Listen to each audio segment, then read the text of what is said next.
invitation, and I'm glad to be here as a member of this community. But there's a couple things I just want to point out. We have for the adults here. Okay, I'm just going to take this. For the adults right here, right? Make the mic point this way. Okay.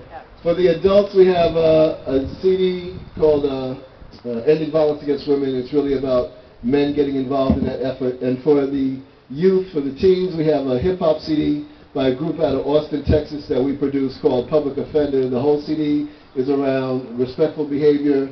It's an excellent CD. You won't hear any profanity, no N-word, no B-word. It's what hip-hop originally was intended for. That's right. And thank you.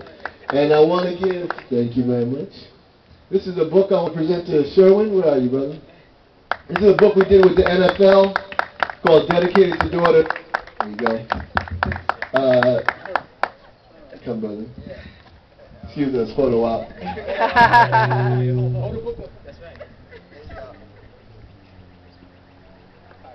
We work extensively with the NFL and moving into the NBA now, and train 28 of the 32 NFL teams, and I'm working with the Players Association now once they come out of this thing they're in to go to some high schools throughout the country as well. So we do a lot of work nationally and internationally, but no work more important than the work in my own community where my family is, and that's really what I wanted to talk about. All right. And as busy as I am, because I'm busy, I really am busy, but as busy as I am, we have to make time for our family and our community, and we've thought about moving, but decided not to. My wife is from here, and I see some of my son's friends here, who it's really good to see them, and they know that I'm always there, I'm always on them. You can't just say anything when you're playing ball outside the house.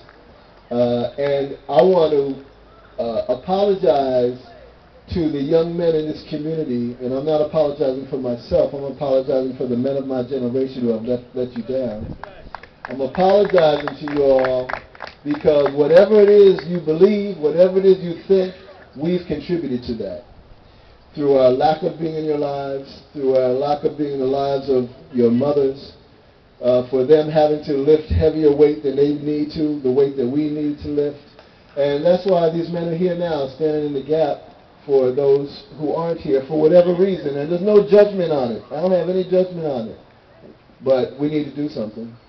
And we need to do it now. So when we talk about manhood in particular, and you all needing to look up to, there's some wonderful, wonderful young men in our community, and I see them also.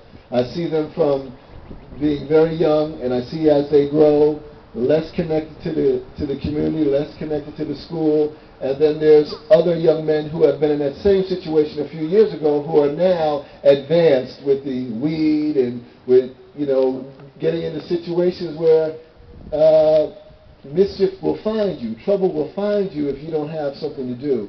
And that's why my kids, some of these guys here will tell you that they feel like my son's on lockdown, but he ain't locked up. All right. And and structure is the key.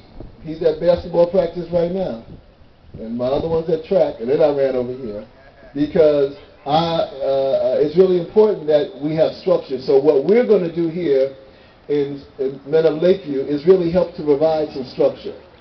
Help to fill that gap, help to provide some structure, help to give some examples that you can hopefully look up to, because frankly LeBron James ain't going to come here anytime soon. So we have to show you some things to look up to.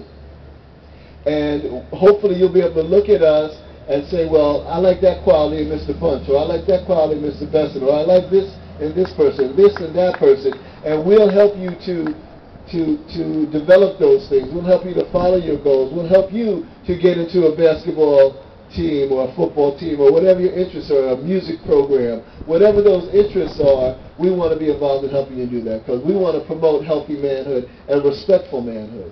And one thing we really want to teach you, and this is where my work comes in, that's what my organization is about, is around the issue of respect and respectful manhood, especially as relates to women and girls in your life.